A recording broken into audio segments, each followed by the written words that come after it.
I feel like this is like standard work from home behaviour at this point, but whenever I work from home, because I don't get the luxury of doing it very often, I enjoy spending my morning in bed. Good morning, everybody. Happy Thursday. I am on a half day today, but I'm working from home this morning because if you would have seen my previous video, you probably would have known that I was just a little bit ill. Yeah, I must admit that I think that Saturday was probably the worst I actually felt out of the whole of it. I don't know why I chose to film that day, but who knows. And also, why did I go for a 2-mile walk? Please tell me why I decided to do that with my life. I have actually already been doing a bit of work this morning. I have just been doing like the little admin-y bits, like posting videos, checking up on giveaways, comments, messages, all that fun stuff.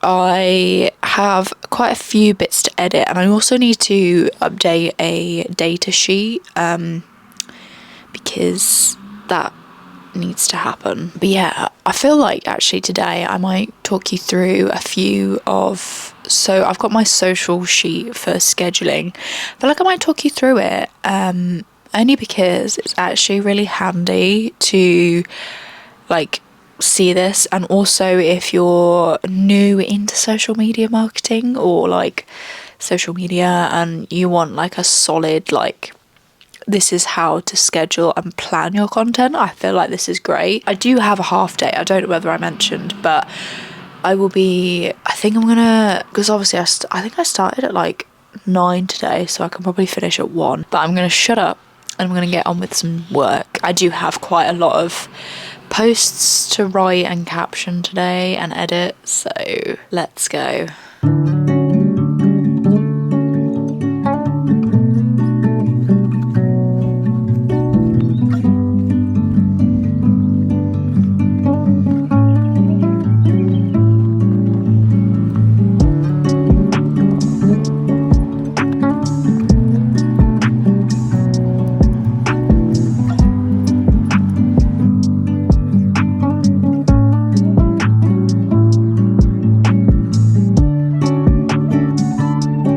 Excuse my current state. I have just had a shower, but I'm editing this video and I never spoke to you about the social sheet, and I do actually think it's kind of valuable. Made this sheet from basically what I needed, but I've had similar ones in the past and I actually think this one is the best version. Apologies I can't get it up on a bigger screen. This sheet looks so much better on my Mac at work. My laptop will have to do. So I have the date and the day of the week, because obviously I post different days on different accounts. I don't always post on the same day. And then I obviously have the account, so these are just abbreviated versions. I'm not going to tell you the names.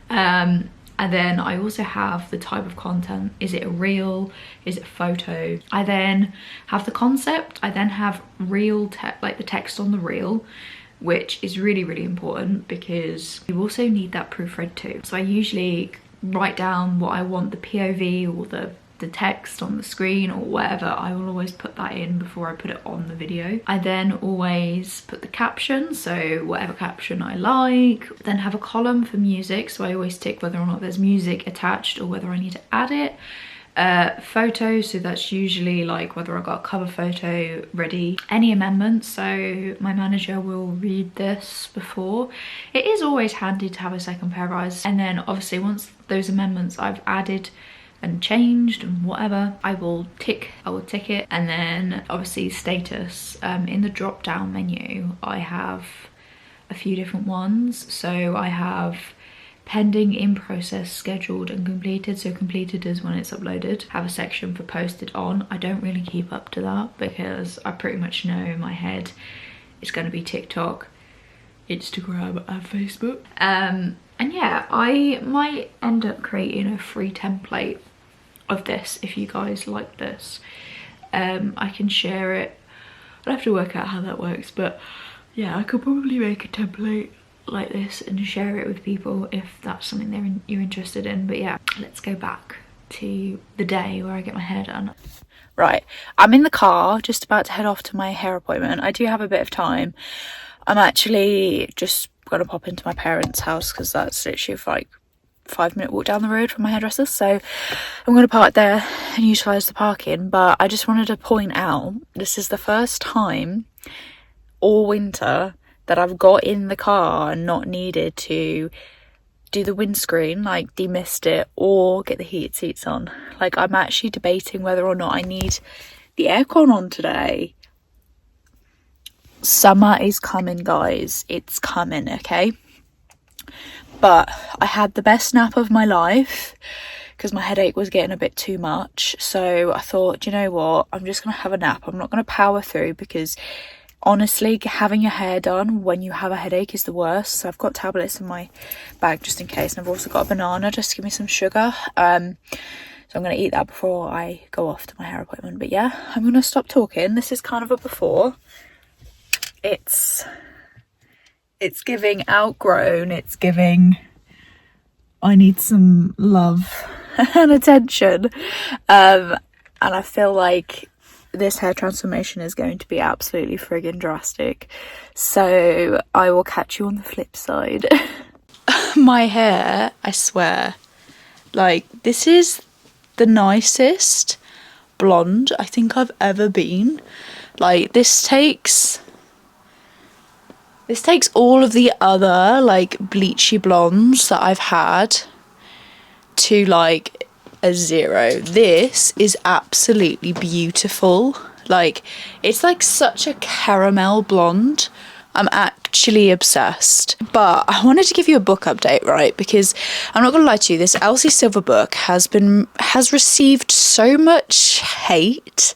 I'm not gonna say hate in the sense that people are going, like, horrible hate. I'm just saying, like, it's not really getting any more than a 3-star from what I can see on BookTok.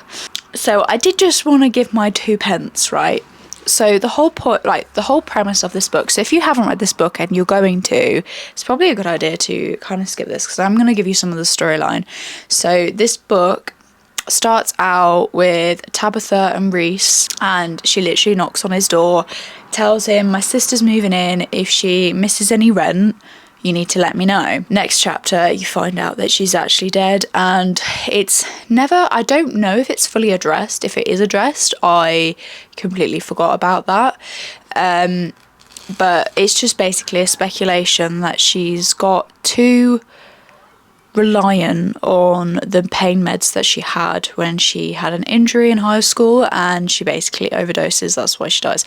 So that in itself is quite heavy. Granted, people in those situations, people grieve in different ways, but I feel like there was always something between Tabitha and Reese. Even in that moment, the way the story goes, it just gives me the vibe that she's written this without experiencing that kind of loss.